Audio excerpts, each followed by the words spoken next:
Miles to go. Chapter 43. It would appear that a significant portion of the Montana state budget has gone to the making of historical markers. Alan Christopherson's diary. The ad man, he never told us his name, made breakfast for us, a homemade concoction that he called Scramble Mamble, a potpourri of diced potatoes, eggs, cheddar cheese, trout, onions, and bacon. It was actually pretty good. We thanked him, wished him well, and headed off toward Missoula. That guy liked to fish, Kaylame said. Everyone needs a reason to get up in the morning, I said. The traffic grew heavier as we neared Missoula, and I fully expected we'd be stopped by the highway patrol, but it never happened. As we exited toward the town, we passed a billboard advertising the Testicle Festival. What do you think that is? Kaylami asked. I don't want to know, I said. Later that evening, we stopped at a gas station convenience store for water and a Hostess apple pie for Kaylami. As we came out of the store, we walked past a large semi filling up at the gas pumps.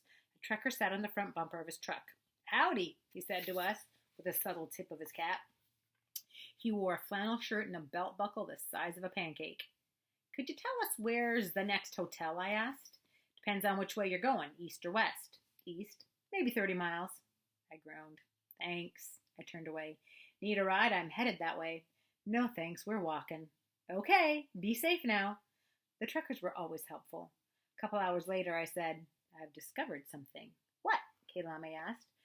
There's a secret to naming Montana towns. You pick an animal and then one of its body parts and combine them.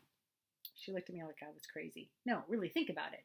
We've been through beaver tail, bear mouth, bullseye. The possibilities are endless.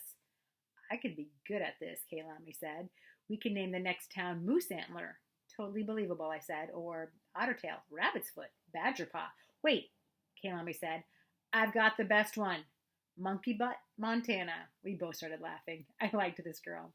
The next town we came to didn't conform to my name formula, Drummond. But the first restaurant we passed did, the Bull's End Cafe.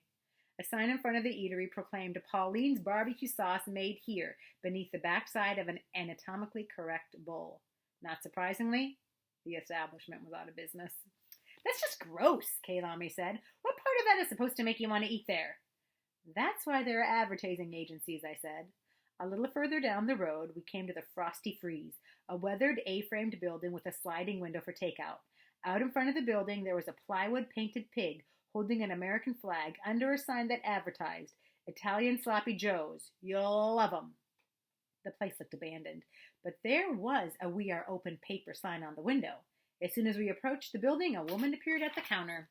What can I get for you? She asked, her breath still pungent from the cigarette I could see smoking behind her.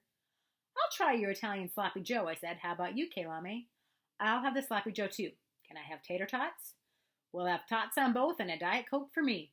We have Pepsi products, she said. We don't have Sprite.